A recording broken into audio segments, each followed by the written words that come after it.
नमस्कार छात्र छात्राओं।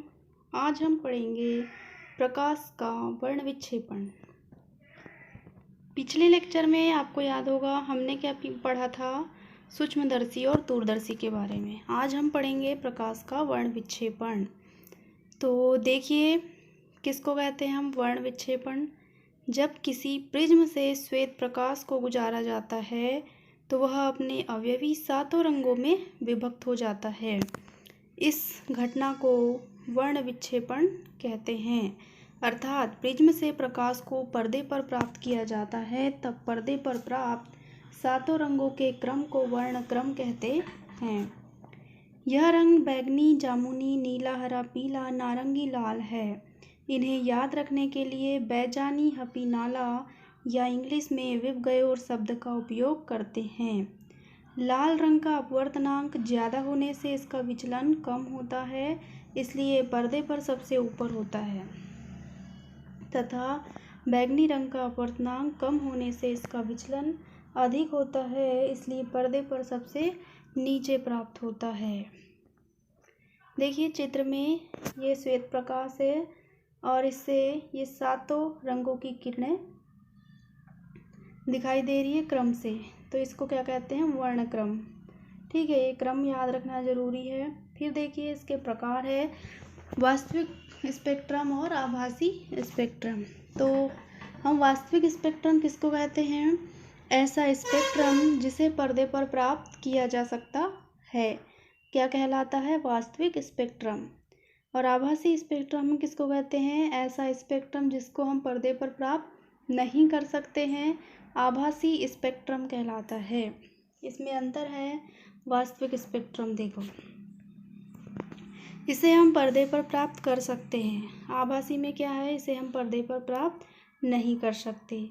फिर दूसरा है इसे देखने के लिए किसी विशेष दिशा की आवश्यकता नहीं होती। और तीसरा इसमें है, इसमें बैंगनी रंग क्या होता है, प्रिज्म के आधार की ओर तथा लाल रंग ऊपर की ओर होता है। और इसमें दूसरा है इसे निर्गत किरणों की दिशा से ही देखा जा सकता है, और इसमें लाल रंग प्रिज्म के आधार की ओर तथा बैंगनी रंग ऊपर की ओर।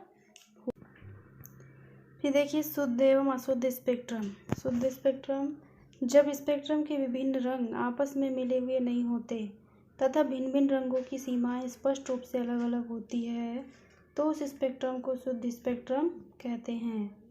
फिर है अशुद्ध स्पेक्ट्रम।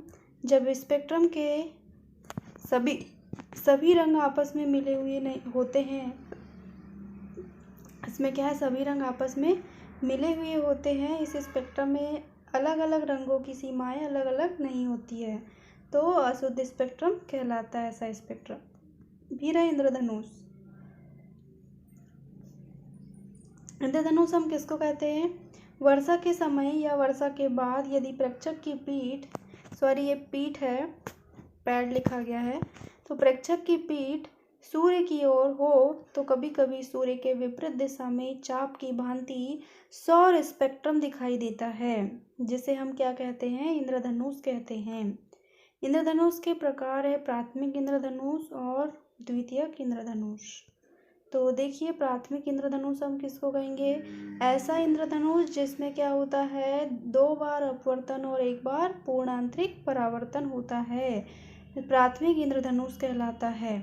और दूसरा है द्वितीयक इंद्रधनुष, इसमें क्या होता है, 2 बार अपवर्तन और 2 बार पूर्ण आंतरिक परावर्तन होता है, द्वितीयक इंद्रधनुष कहलाता है। फिर है इसमें अंतर दोनों में। तो देखिए प्राथमिक इंद्रधनुष को हम पहले बता देते, फिर द्वितीयक इंद्रधनुष। तो देखिए इसमें लाल रंग क्या होता है, बाहरी किनारे पर तथा बैंगनी रंग आंतरिक किनारे पर होता है। प्राथमिक इंद्रधनुष तीव्र होता है, इसकी कोणीय चौड़ाई कम होती है। यह इंद्रधनुष द्वितीयक इंद्रधनुष के नीचे होता है। और इसका लास्ट है, इसका निर्माण 2 अपवर्तन और 1 पूर्ण आंतरिक परावर्तन के कारण होता है। फिर दूसरा है द्वितीयक इंद्रधनुष, इसमें बैंगनी रंग बाहर किनारे पर तथा लाल रंग आंतरिक किनारे पर होता है। दूसरा इसका द्वितीयक इंद्रधनुष फीका होता है।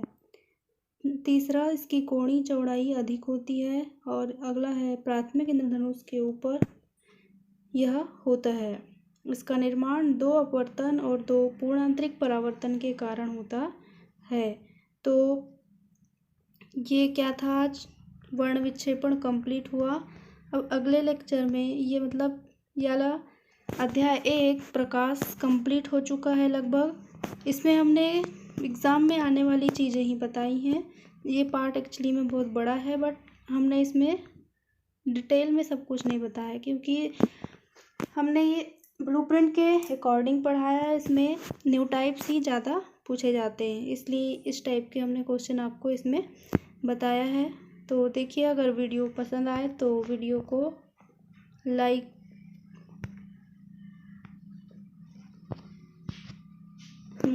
लाइक और सब्सक्राइब कीजिए।